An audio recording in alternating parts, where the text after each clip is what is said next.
Welcome to The Stacks, a podcast about books and the people who read them. I'm your host, Tracy Thomas, and today we are joined by Tre'vell Anderson, an award-winning journalist, co-host on the What a Day podcast and the Fanti podcast, and the author of the brand new book, We See Each Other, a Black trans journey through TV and film. Today, I talk with Tre'vell about their book, which is a personal history of trans visibility on screen, and it traces the televisual trans history, both in plain sight and hidden in the shadows of history. The book is fantastic and adds much needed context to our current state of transphobia as well as increased representation. Remember, our June book club pick is Oreo by Fran Ross. We will discuss the book with Hannah Oliver Depp on Wednesday, June 28th. Everything we talk about on each episode of the show can be found in the link in the show notes. If you just cannot get enough of the Stacks, I have even more for you if you join the Stacks Pack, which is our community on Patreon. For just $5 a month, you get bonus episodes, our virtual book club, access to the extremely active Discord where we do buddy reads, give book recommendations, share our Pop-Tart power rankings, and a lot more. Trust me, the Stacks Pack is having a good time. If this sounds like you, or if you just want to throw a little money behind your favorite independent book podcast, head to patreon.com/thestacks. I want to give a special shout out to some of our newest members, Cynthia Garza, Megan McSorley, Sean Polidor, Ryan Cox, Marie Matter, and Julia Mora Khan. Thank you all so much, and thank you to the entire Stacks Pack. All right, now it's time for my conversation with Tre'vell Anderson.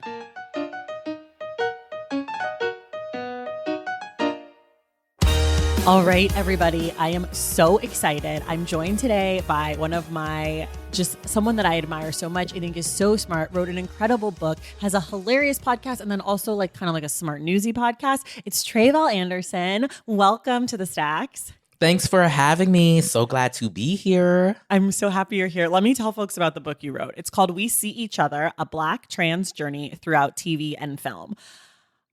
I was not sure what to expect with this book because it's you don't really know what you're going to get necessarily. You have an idea Black, you have an idea trans, but otherwise it's this could be anything. I love this book. The way that I was Googling as I was reading and being who the fuck is that? What is this? That. Oh my God.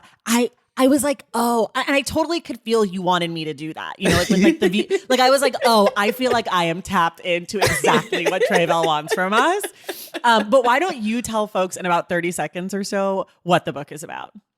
Yes. Okay. So We See Each Other is part history of trans images on screen since the beginning of moving images, part memoir. So I basically take little bits and pieces from my own personal gender journey and becoming journey and juxtapose them with some canonical images of trans folks in media and then all other images of gender expression in media that I think impacts trans folks' lives.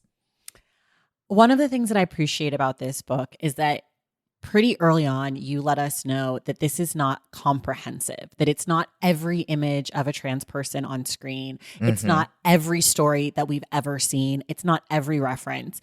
And I really appreciate that because I think sometimes when books try to do everything, it's you can't do it. You just simply can't. But I want to know why you made that choice to narrow it down to the representations that mattered to you. Yeah. So what I pitched, the idea that I sold was this more comprehensive, deeply researched, perhaps a little bit more clinical approach to the history of trans images on screen. That's what I pitched. That's what they bought. And then, to be quite honest, in the course of writing, I was okay, this is hard because, there is just I couldn't hit on everything, right? Even things that I thought were important. And then there were some things that I purposefully didn't want to hit on. I tell the story in the book I found myself watching Boys Don't Cry because that is a, canonical piece of film about trans life. And, it was really a, triggering experience for me. And I was well, now why am I subjecting myself to some of these, horrible horrible images as a means of telling this like full history of how we as a community have been rendered on screen. And so it was really that point that I was like, you know what, actually not gonna do that, which is not to say I don't contend with some of the stereotypes and the tropes and like the negative images as it relates to transness and gender expansiveness on screen, but that I wanted to be sure to center the uniqueness of my experience and my understanding and view on some of these films. One, because I felt like that was necessary. Oftentimes we treat like film and TV as like, you know, superfluous, and, you know, it's just that thing over there that, you know, our parents don't want us to be creatives. Okay. And then the work that the creatives produce, right, is often, you know, undervalued in our society. But so many of those images have led to the very real lived experiences and lives that so many of us live. And so why not, you know, be intentional about like painting that picture? So that's how it became more personal, and I just kind of had to, you know, relieve myself of the burden of hitting on everything and see it as an opportunity to just try to, you know, I do my contribution and make space for somebody else to do their contribution. I love what you say. You said this in the book, and you just mentioned it about how people don't really give film representation maybe the credit that it's due for both good and bad representation, and the way that that affects us as people. I recently read a book called Rise, which was about Asian America and pop culture. And there's like a huge section or a section of the book that talks about that movie, What About Apu? That's like that sign. You remember that movie? And it's so interesting. It's a movie, for people who don't know, about the Simpsons character who is voiced by Hank Azaria, and it's like a very racist depiction of an Indian store owner, or perhaps he's Pakistani. It's very unclear. It's very racist. And they talk about, everyone in the documentary is Indian or South Asian, and they talk about how much that depiction played into their childhoods and their understandings of their families and everything. And I think, you know, you talk about that in this book, is like, we do learn a lot of stuff from our families, but we learn a lot of stuff from the media, and like how to treat people and how that's okay or not okay, or who people are and who's worthy and who's not. And I was so grateful to you for saying that, because I know that, but I never would have articulated it that way. Do you know what I mean? Absolutely. Yeah. I mean, and I think that's the reality. I think when you talk to people about the shows that we loved as kids, or the movie that we always watch with our grandparents, and then you compare that to our behaviors, right? How we show up in the world. I've been saying a lot recently, particularly with the, you know, legislative assault that we are going through as a community right now, that, you know, all of these, you know, conservative lawmakers are saying and trying to make people believe that we as trans people are predators, that we are groomers, that we somehow want to hurt people or replace women. And a lot of those exact same kind of ideas, you know, first popped up on screen, right? Whether it was in Psycho or Silence of the Lambs, or, you know, we can go down a very long list. And I think it becomes easy for John Q. Public to believe that type of misinformation, because that's all they've seen on TV and in movies anyway. And it's already in their head. It's already in like their head. It's like laying there dormant. And so then you hear, you know, this conservative person say this thing, and it unlocks that memory, right, from that one thing that you saw all those many years ago that is actually a very horrible and harmful portrayal, if we're going to call it that, of a trans person or trans experience. But it unlocks that, and it makes it okay then, right, when you hear that another Black trans person has been killed, right, because you think that we should be, right, because that's what you've learned. Right. That's what you've been taught. That we're serial killers and groomers and all of these things. Okay, so then let me ask you this. How do you feel about this book coming into the world amidst this very public moment of people killing trans people, especially Black trans people, of people legislating against trans people, of people legislating against trans children, against trans athletes, against trans authors. Like, what does this book mean for you, not just in the big picture, but in this exact moment? You know, let's just say this was not the plan, right? Did not conceptualize that this book would be coming out at this particular moment in which not only the assault on trans community, but also the assault on, Black history, right? That's also unfolding as well. And, it's really it's really weird because the moment kind of ratchets up the urgency, right? For such a book like this, for the types of stories like these. And yet it also, on top of that, is yet another example of what I talk about in the book is the paradox of visibility, right? How we become so visible as a community, and at the same time, we are the most vulnerable, right? As a community, and how that vulnerability, it shows up in different ways, right? So like the way that I knew that my interview that I did on Good Morning America about the book published is because when I woke up, I had a sea of hate, right, in my comments on my social media, right? And so that's a particular type of vulnerability there, but we never talk about the types of vulnerability, right, for the Black and brown trans folks, right, in everyday life, right, who aren't actual visible, right, who are just trying to live their lives and walk through the world, right?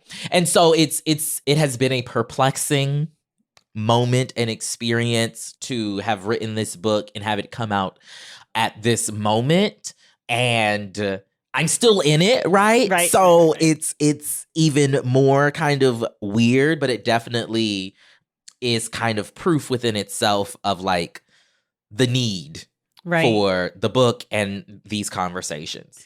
And I also just want to say, just because I don't want people to think that I don't understand that trans people have been under attack previously to now. I just want to, but I think this moment feels particularly vitriolic, particularly in the media in a way that maybe it wasn't 6 years ago or 12 years ago.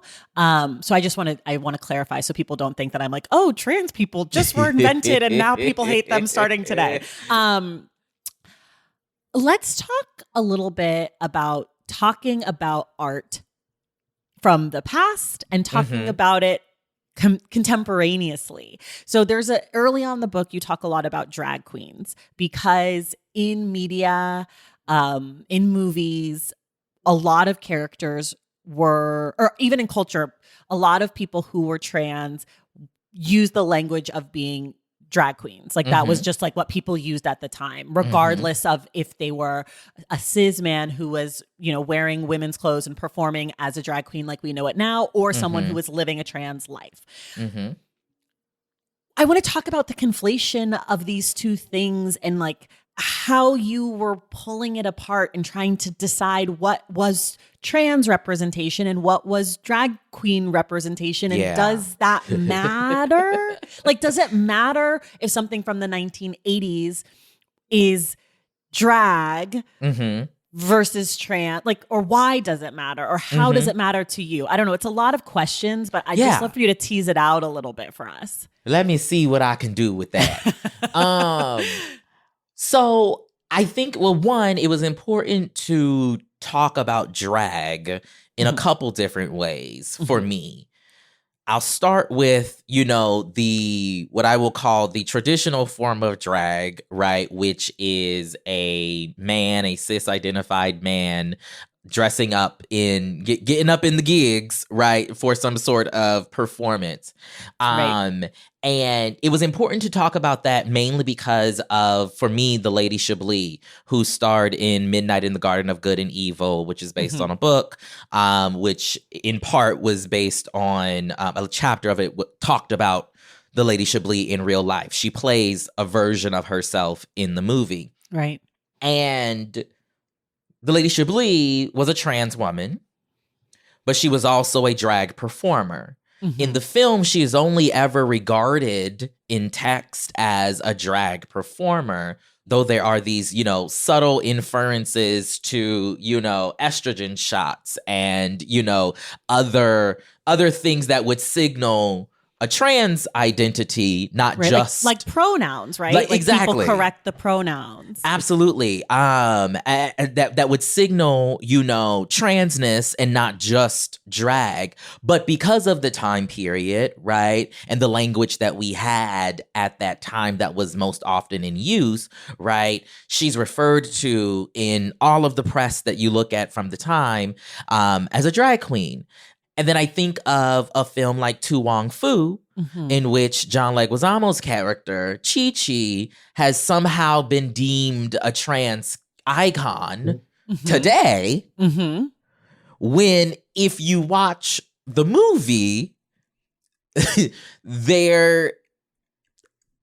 we can make the case a variety of different ways about, who Chi-Chi is, as well as Wesley Snipes' character and Patrick Swayze's character.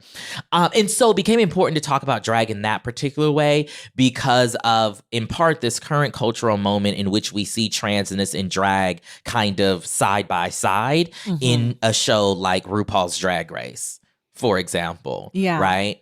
It's just so of the culture and of the moment. And because we know that back in the day, we didn't have or use the language of transgender, transness to describe identities, right? For example, Marsha P. Johnson, right, who's considered, the mother of, Stonewall, LGBTQ movement, et cetera, alongside Sylvia Rivera, identified as a drag queen.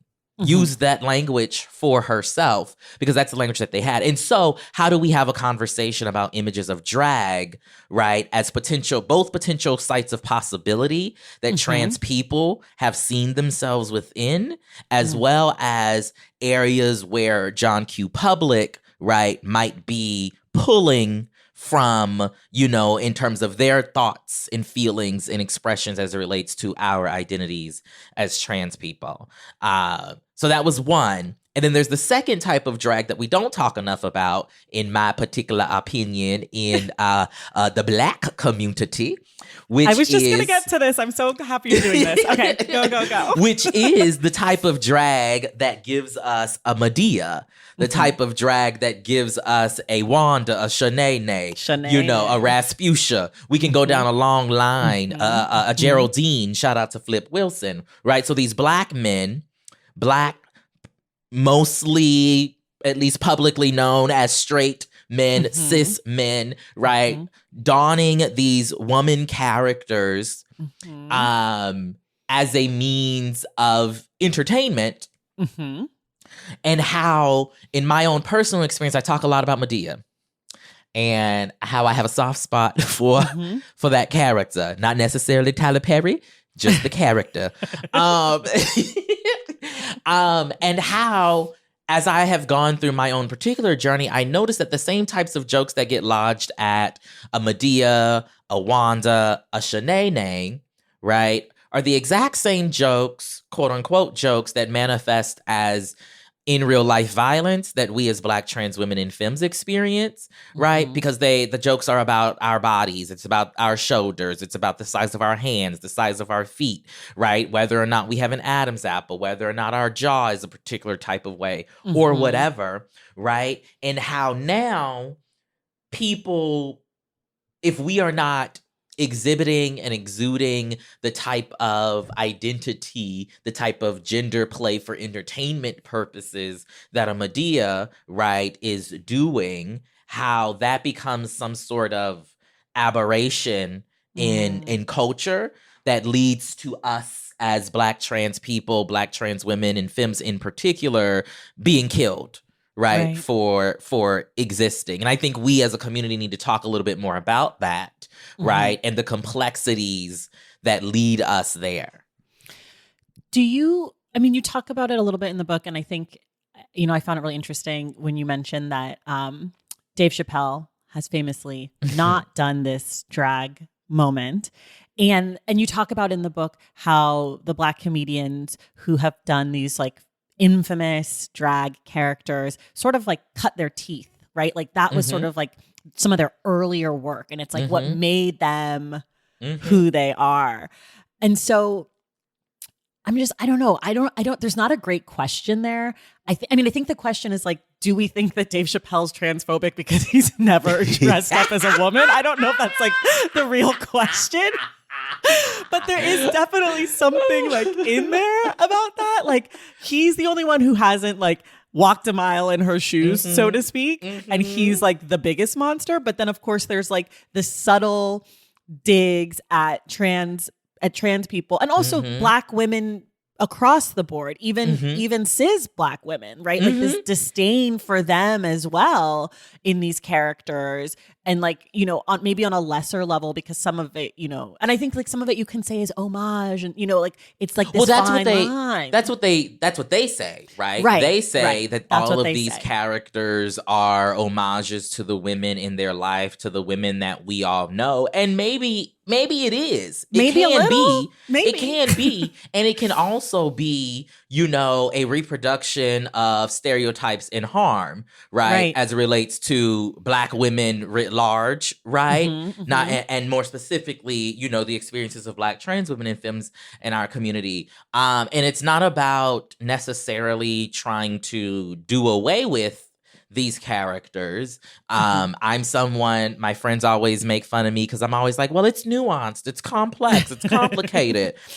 But like it really is. And I just think that we should be like teasing that out a little more. You know, it's interesting that all of these men who have, you know, in various ways built their foundations of their careers on some of these women characters performing drag, you know, are nowhere to be heard from, right? As drag is being, you know, legislated against, right? You know, Holy across shit. the country, right? Yeah. And this also, I mentioned this very briefly in the book, but this also applies to, in my opinion, your favorite social media influencer who puts on a wig, right? And who gets up in drag, right? For the same type of characters, the same type of effect. We don't hear them talking out against, you know, drag being banned in these various cultures and communities. Do you think that social media influencer, or, you know, Martin or whoever, do you think that they think that they're doing drag? Like, do you think that your favorite social media influencer is like, I should stand up for this because I'm doing drag? Or do you think they're like, I'm making content and I'm putting on a wig because I'm doing a church woman? Because I feel like the way we talk about drag sometimes now is like that drag is a thing and it's a political thing and it's a this, you know, and it means something. And I believe that's true. But I wonder if that separates people who are just like, I'm being funny online. I think I agree with yes. I'm gonna say yes. We don't, especially with the, you know, how do they say, mainstreamification of drag due to a RuPaul's Drag Race. Yeah. There's a very particular type of drag, right, that is mainstream now, which is, you know, it's full on done up wig. It's a full beat, right? Full face. It's body, you know, it's gowns, so much. Beautiful gowns. So much, right? And I do think that folks who might, you know, I'm thinking of like a Terry Joe, for example, or, you know, any of the other influencers. I do think they think there's a difference, right? Because they're not getting dolled up in that specific type of way. They're not going down to the club and lip syncing, you know, for tips, you know. But the reality is, yes. At the foundation, it's all the same thing. It's the same thing. Right? It is all the same thing. But we know that the drag bans won't be enforced on them in the ways that it'll be enforced on, you know, the drag queens down at the local club, right? The communities who have had to cancel Pride. Right? Because of, you know, some of this legislation that's going around. But no, you, the influencer, you, the comedian, will still be able to, you know, go on your tours and do your characters on stage, because we know the truth of what, you know, all of this legislation is really about, all of this hate is really about. And it's about making sure that we as trans people, we as queer people either don't exist or we only exist in very specific ways. Yeah, it just made me think of like that phrase that I feel like so many Native Americans use, which is like culture, not costume. And I feel like so many of the comedians and the influencers, it's costume. And I feel like for a lot of people who are going to the clubs, who are actually in those spaces, in those communities, it's culture. Absolutely. And we're punishing the people whose culture it is and not the people who think that it's a joke or think that it's like a no big deal. Right. And no one should be punished, right? To be clear. Right. No one should be punished. No one should be punished. You're right. I didn't mean to phrase it. Free all drag all the time. Honestly, listen, all drag matters, okay? All drag all the time. All drag matters. More drag, not less, everyone. We love a drag moment here. Oh my God. Do not get me canceled. I'm going to be in Florida all of a sudden. I'm going to be having to hang out with Ron DeSantis if I hang out with you much longer. That was amazing. Okay, we have to take a break. We'll be right back. Valentine's Day is upon us, and I've got love on the brain. Love for books, duh, of course. Hello. Did you forget what podcast you're listening to? I love bringing you all great reads, exclusive author interviews, and behind-the-scenes book gossip. But I can only do that with your support over on Patreon and Substack. Our Stacks Patreon community, also known as the Stacks Pack, is where you can go for book club meetups, a private, very active Discord, and a year-long mega reading challenge to help you achieve all your reading goals. Plus, you also get that monthly bonus episode. Now, over on the Substack, you can subscribe to my newsletter, Unstacked, where I keep the book conversations going. I also give you a healthy dose of sports and pop culture, definitely some hot takes happening over there. And again, that bonus episode. If you don't have a few dollars to spare, don't worry. There are free options on the Substack and the Patreon to get you a little extra Stacks magic. Making this podcast is a total team effort, and by supporting my Patreon and my Substack, you allow me to support my amazing team that makes the show possible every single week. So if you or your friends are looking to meet other book lovers and support this indie podcast, come hang out with me on Patreon, Substack, or both. I would love to have you. And since we're talking about love, you can gift subscriptions to the Patreon and the Substack for that special reader in your life. For the Stacks Pack, head to patreon.com/thestacks. And for the newsletter, head to tracythomas.substack.com. And also, there are links to both in the show notes. Okay, see you in the Stacks. Okay, we're back. I'm still giggling, but you brought this up right before I almost got canceled, which is about which portrayals are acceptable on screen and film and which ones are not. And you talk about this sort of early in the book about this idea of when did you first see yourself on screen? And one of the things you say back to that question is, first of all, you don't like it, which I get because you're like, I haven't been on screen. But one of the things you say is that the portrayals on screen when you were coming up didn't represent you because it was only acceptable portrayals of trans people and often cases of drag people in drag. So I'm wondering, like, what do you feel like is acceptable portrayals of trans people, and what are we still not being able to see on screen? What have we still not has not been deemed acceptable? You know what's interesting? I'm glad you brought up this question. So as part of the book release or whatever, I've been doing a limited series podcast called We See Each Other, the podcast, co-hosted with Shar Jossell. And we've been teasing out a number of the topics that are in the book, interviewing various other trans folks about their thoughts on visibility. And one of the things that we recently spoke about in regards to this point is how so many of even the images of trans folks that we love and we lift up as like great examples are all still rooted in, have the character rooted in sex work. And how there are trans women, right, who are sex workers, both by choice and doing it out of survival. and how it is important to represent and show those stories and narratives, but how we haven't yet seen the trans barista, the trans grocery store worker, right? The trans people doing anything other than having to or wanting to engage in sex work. Right. Or being like a kid, right? Like we see a lot of portrayals of like kid. Coming of age into becoming. There's a preoccupation with the transition narrative. Right. Like the moment of transition. The moment you knew and the moment you started, engaging with the medical establishment to actualize these parts of yourself.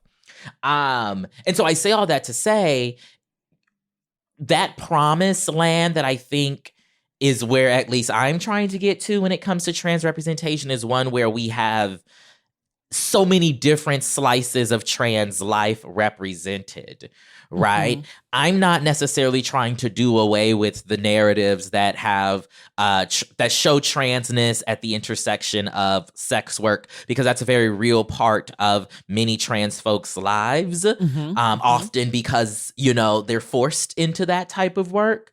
But we as trans people exist in so many other ways beyond sex work as well. Right. And so how do we get to a point where we have, our trans housewives and we have our trans, bachelorettes, or, all these other potential images, right, in which transness can be part of a narrative and not necessarily the center of said narrative. I think that's what we're trying to work towards. I don't know if I answered your question. No, you did. And a thing that comes up, in the book and in representations that you talk about that you loved, or that you liked part of, or that you thought were valid. I mean, I think we can talk about this in a second. Like, you're very critical, which I love about you, because I believe in so much in criticism. I think it's so important to not just say, I enjoyed this movie, it's a 10 out of 10, but to say, I enjoyed this movie, it's maybe a 7 out of 10, because here's some things I didn't like, but I still enjoyed it and it's still like worthy.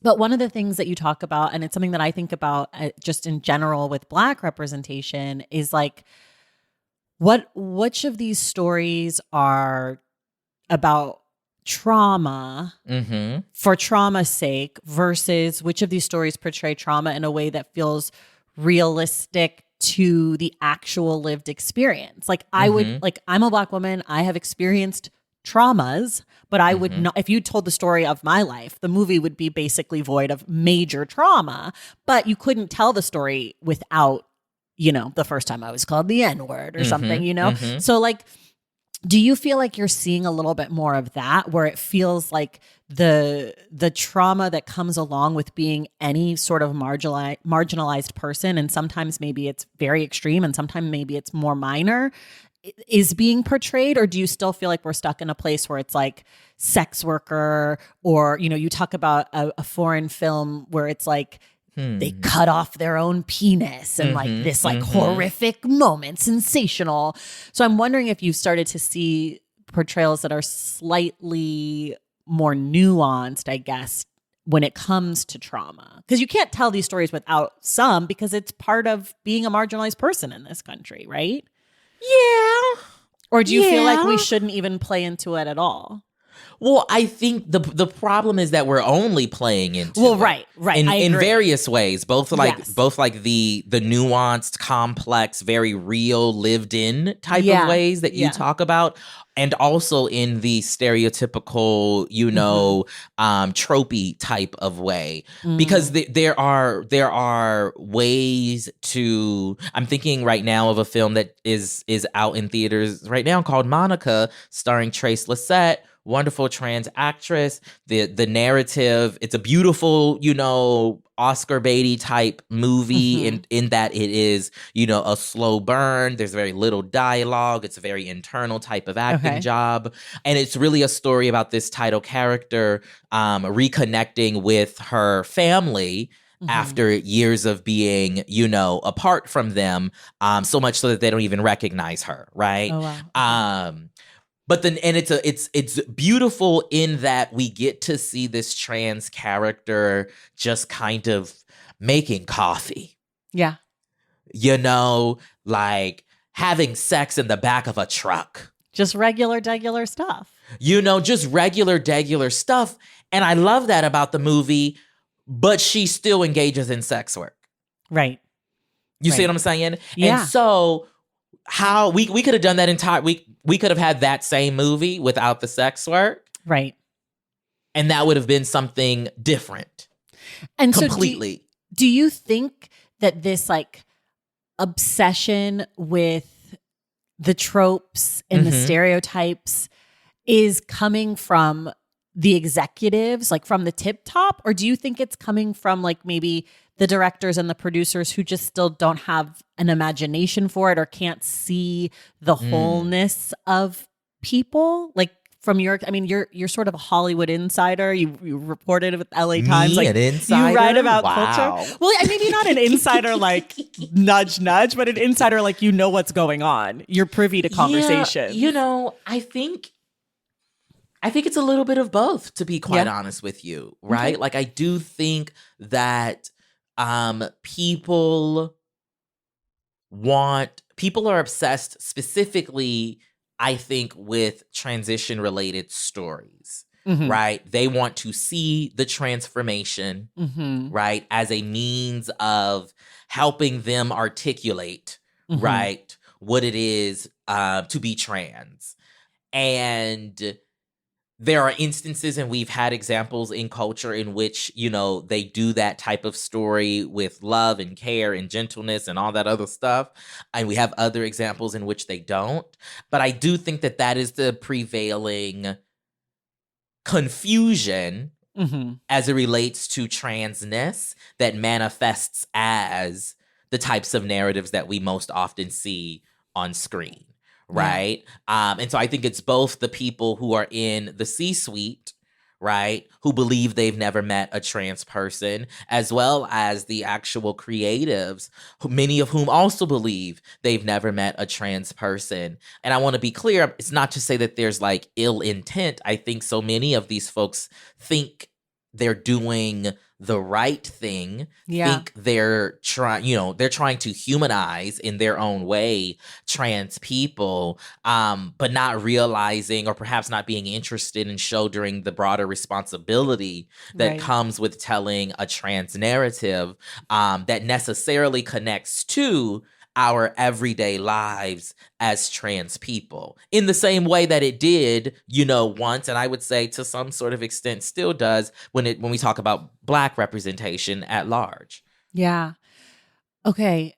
I want to talk a little bit about criticism. It's something that I talk a lot about how I think like with books, writing reviews that are critical or negative or call things out, whether it's harmful, but also sometimes when it's just like not good, like the character developed just like wasn't good. And a lot of people don't like to do that. And they feel like, especially if they are from a group that is not cis, het, white, male, that there's an obligation to maybe be kinder or more gentler on the work because of identity. And I understand that. And I think to an extent I do that naturally. Like I sometimes will be like, I'm being nice to this book because the author's a Black woman. And then I'm like, wait a second, it wasn't good. So I'm wondering how you navigate that, because you've written for many publications and you are a cultural critic, and you talk about, your sort of like beat is representation in pop culture. And so that means you're talking about diversity and you're talking about movies that maybe aren't getting the same press, or maybe they are and they're not getting called to task for certain things. So like, how do you personally navigate how hard you'll go in on something, how much you might hold back if something is like, okay, it's Black trans rep, they're trying, but there's an issue. Like, how do you navigate? I think we do ourselves a disservice when we want to blanket something into a binary. Yeah.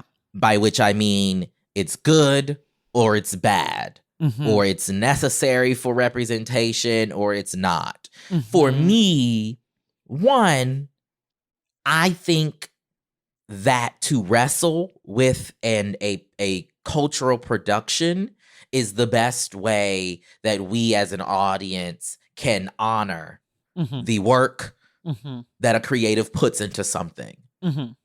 Which is not to say we always going to agree, right, with the creator, but so much I think about the ecosystem of art writ large should be about it should be like a dialectic conversation, right, with the audience.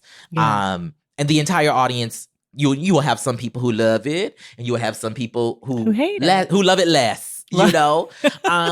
For me, it's about leaning into the complexity all the way, right? So I can say that like, oh, it's great to have this movie out here in the world because of what it represents, right? For the culture, for the people. And also say this particular portrayal is problematic, or that person cannot act and we need to stop acting like they can. You see what I'm saying? Like, you know, I think we can have the nuanced conversation that's necessary. Right. And my goal is to do it in a way that is digestible, that it is, you know, well reasoned. Like, you're going to understand why I feel the way I feel. And you also don't have to be mean when you're being critical. Right. And I think people forget that sometimes.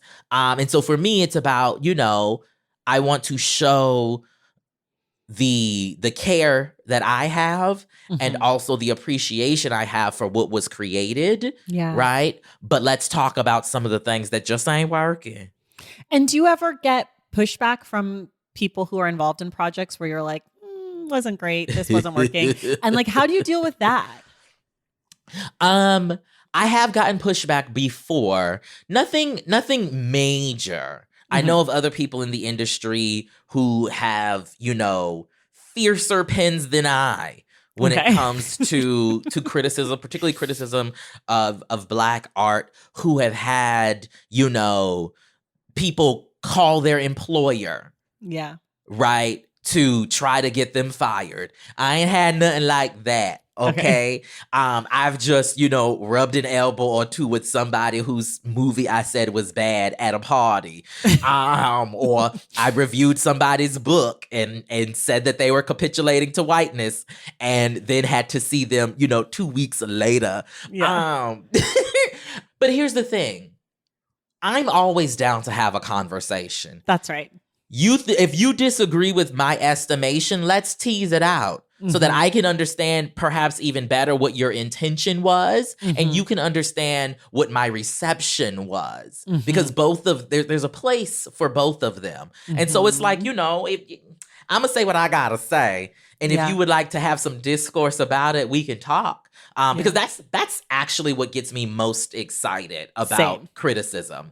It's the conversation. Like, even putting this book together, like, you know, there are some things I say in this book that I was like, ooh, the girls are going to try to drag me, but let's talk about it, right? And because I like to talk things out. I like to tease things out. Let's sit at a table, at the kitchen table, and let's dive into it. And How so Michelle that's what I'm excited Obama about. Of you. Not the light I table. carry. It's the light inside of all of us. It's at the kitchen table. It's a candle on the table. It's a candle. It's a candle. Okay. One of my favorite things about receiving your book in the mail was when I opened it, I saw on the cover a past guest of the Stacks from the early days, Zeke. Oh, okay. Zeke Smith was on the show in 2018 or 19. We did that novel Less. We did it for book club. And I was just so thrilled to see Zeke. That's all. It's not a question. It's just a comment. I was like, that's Zeke. And I posted it. And then Zeke DMs me and he's like, that's me. I'm like, no shit, Zeke. I know who you are. We talked for 2 hours about fucking books. But I was like, of course that's you. It's like clearly someone doing Survivor things. It's your face and your shirt on the book. I love just it. loved I love Zeke. I think his story, in particular of what went down on Survivor, is one of those canonical moments of trans representation on screen. And so, he needed to be in the book. And so I'm glad that he is. I'm glad too. Really made me excited. I guess there is sort of a question about trans masculine representation, because I think a lot of the ways that pop culturally we think about and talk about trans people, it has a lot to do with trans femme representation. And a lot of, the violence is against trans women, specifically Black and brown ones. A lot of the obsession about, gender and bathrooms and sports is around trans feminine people.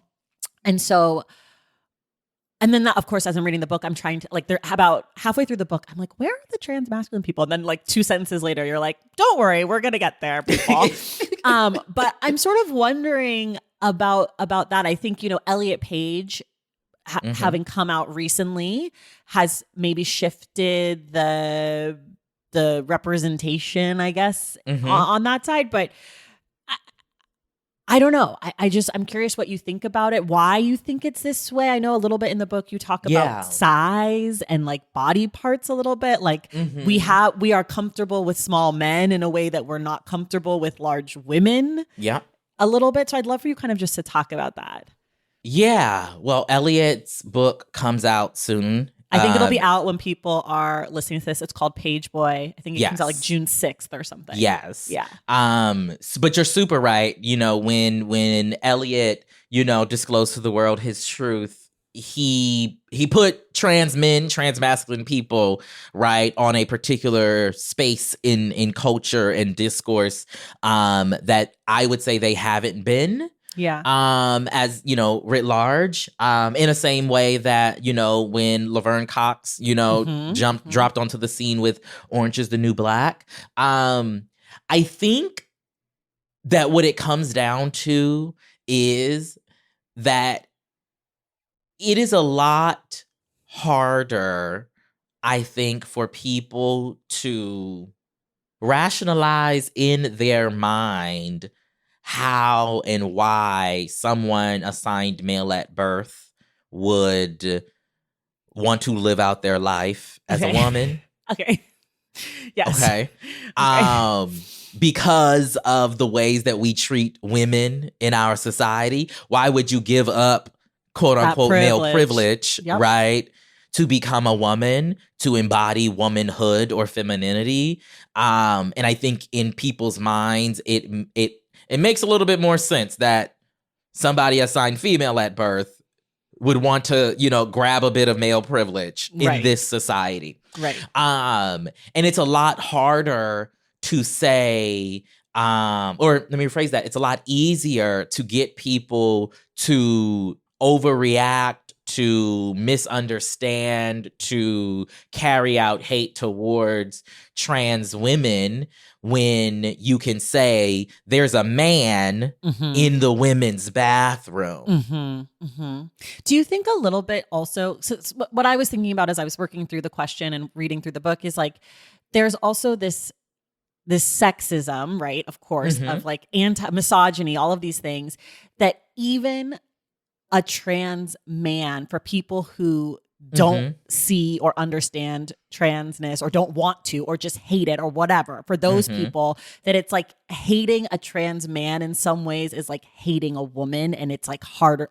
You don't hit girls, you don't, this whole sexist stuff where it's okay, but even still, this person's a woman, even if they think they're a man. They're, what do they know? They're just a girl. Some of this dismissive and sexist, Absolutely. Okay. Absolutely. I think there's that in there too. I also just think that there is to me, it all comes down to back to femphobia, back to misogyny, back to, anti-womanness, all of it, right? And so as a result, right, we've seen trans men, some of them as a means of survival, right, dissociating themselves from queer community, from trans community, right? And quote unquote passing or blending in, right, into society in ways that, you know, a 6'7" Black trans woman can't. Cannot. Right. Right. That makes so much and sense. so there's so many different layers, but I say all that and to also note that there's also a particular type of erasure, right, that happens of the trans masculine, trans man experience as well. So then we don't even, as we're having conversations about the need for greater trans visibility, we don't even often consider that that also means trans men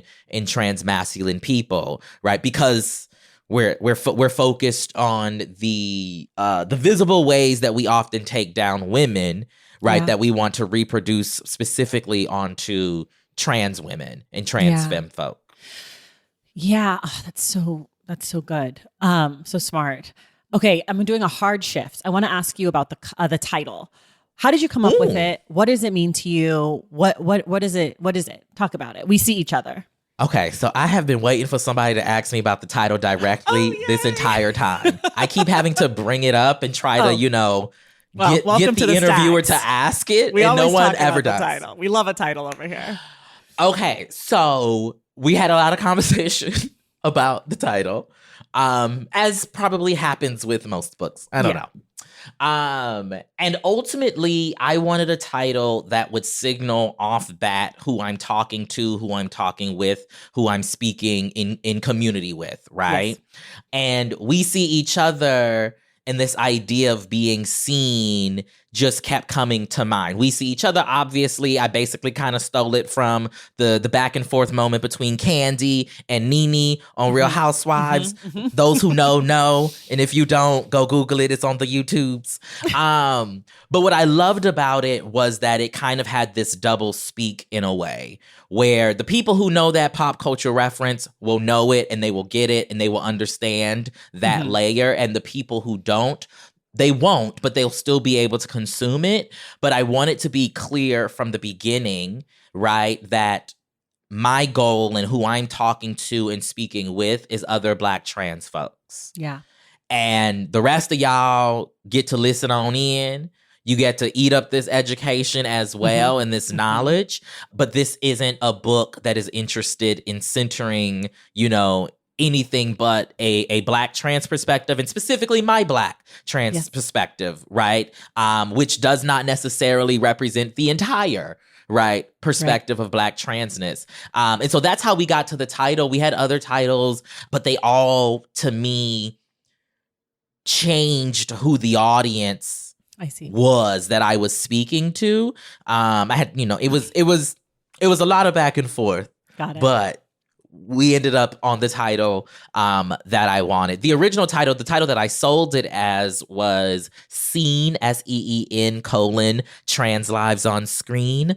But I always knew I would change it because that was like, I was like, ooh, that's boring. Yeah. But then my book agent was like, okay, it's boring, but when we're trying to sell this book, it's super clear and they will know exactly what it is. And I was like, okay, girl, just as long as we all know. As long as there's that asterisk, it's like, this will be changed. Okay. Is there, can you tell us how you like to write? How many hours a day? How often? Music or no? Snacks and beverages? That part's important. Where are you? I would not say I like to write. Okay. Me neither. I hate it.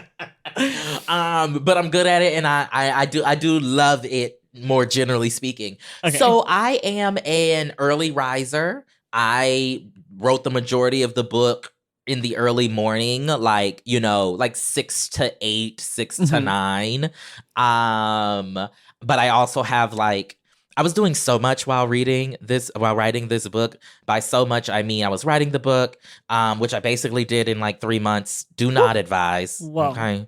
Do not advise. But I was also, at the same time, I was a consulting producer on the last season of the TV show Legendary. So I was writing on set, you know, when we were on break, while also doing the other podcasts. It depends on my mood, whether I need some sort of sound in the background or whether I can just hammer away. But Not really too many snacks. I'm not too much of a snacker. Boo. While writing, while I love to eat, don't get me wrong. You But just it's popped on Now and Later, so let's not let the record show you like a Now and Later at the very least.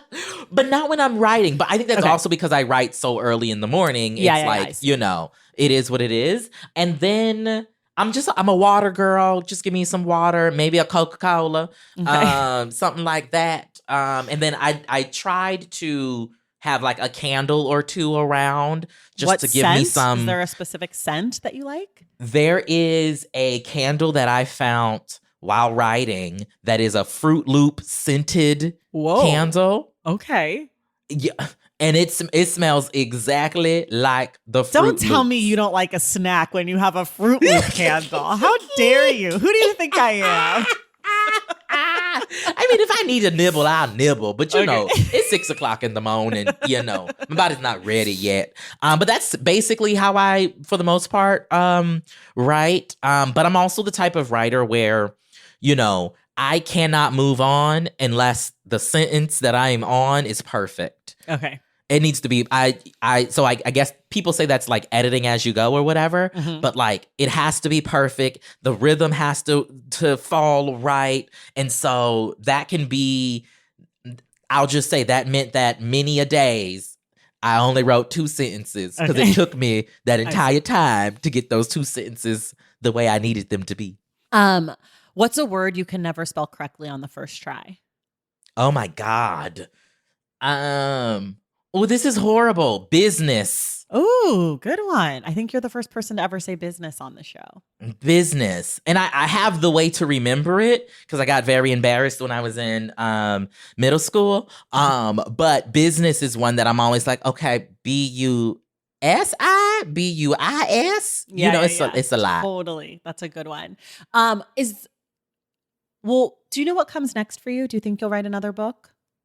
So I have a second book coming out later this year. Oh, shit. It's called Historically Black Phrases. It's a coffee table type, book where I co-wrote it with Jared Hill, who is my co-host on Fanti.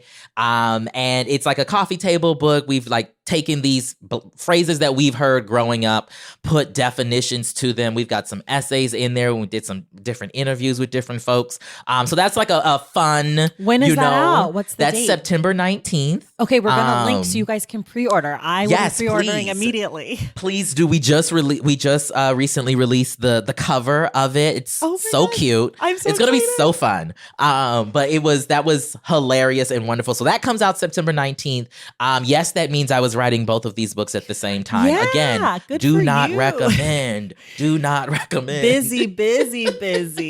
I overwork. It's fine. I'm working on it, y'all. And so that's the most immediate thing. There will be other books in the pipeline. I haven't started working on anything specific yet. I think I'm going to be doing something, in the young adult arena next. So stay tuned. Stay tuned. What's not in the book that you wish was? Oh, there's so much.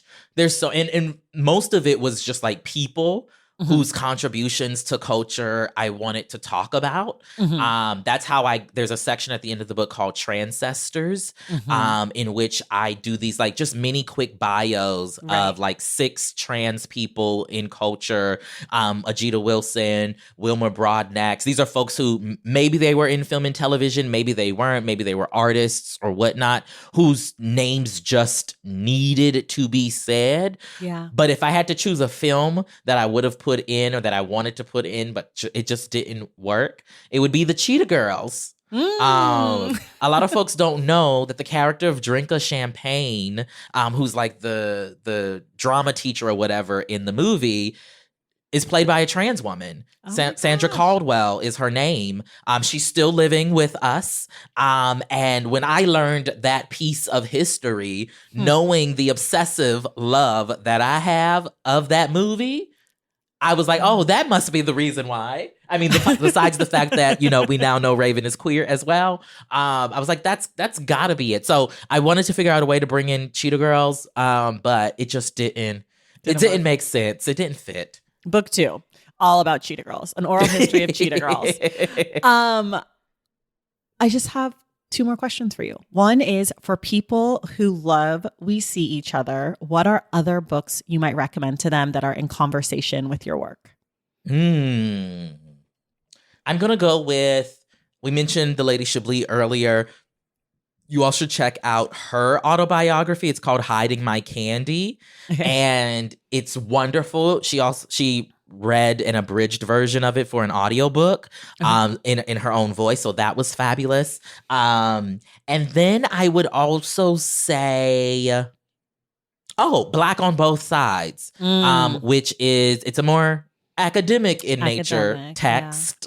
Yeah. But C. Riley Snorton has done a lot of great research and information in terms of unearthing the experiences and existences of Black trans people, from back in the day. Right. And so that was like a foundational text for me when I was like putting the book together.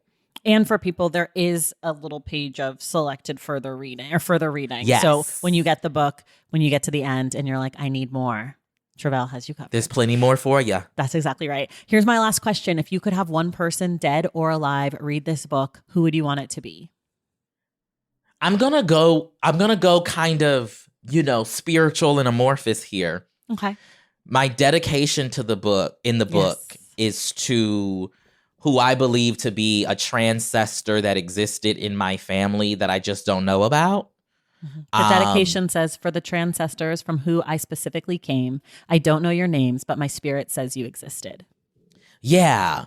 I just, I'm a bad bitch and I'm wonderful and I'm all of these, amazing things. However, I push back against the thought that I'm like the first trans person in my family. Yeah. And I often think about just like, who do I not know about? Mm-hmm. Because for various reasons, my family lost their story. Yeah. Right. And so whoever that person is, I would want them to read the book and see my attempts at, reclaiming, reasserting, a presence, in our particular bloodline.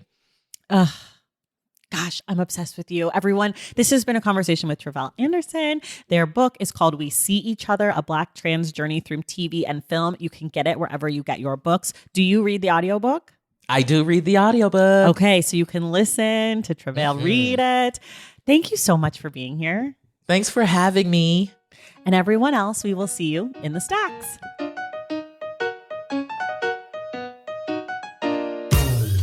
All right, y'all, that does it for us today. Thank you so much for listening. And thank you again to Tre'vell Anderson for joining the show. And a special thank you to Alexandra Serrano for helping to make this conversation possible. Don't forget, our June book club pick is Oreo by Fran Ross, and we will discuss the book with Hannah Oliver Depp on Wednesday, June 28th. If you love this show and want inside access to it, head over to patreon.com/thestacks to join the Stacks Pack. Make sure you're subscribed to The Stacks wherever you listen to your podcasts. And if you're listening through Apple Podcasts or Spotify, be sure to leave us a rating and a review. For more from The Stacks, follow us on social media at The Stacks Pod on Instagram and TikTok and at The Stacks Pod _ on Twitter. And of course, check out our website, thestackspodcast.com. This episode of The Stacks was edited by Christian Duenas with production assistance from Lauren Tyree. Our graphic designer is Robin McCrite, and our theme music is from Tigirigis. The Stacks is created and produced by me, Tracy Thomas.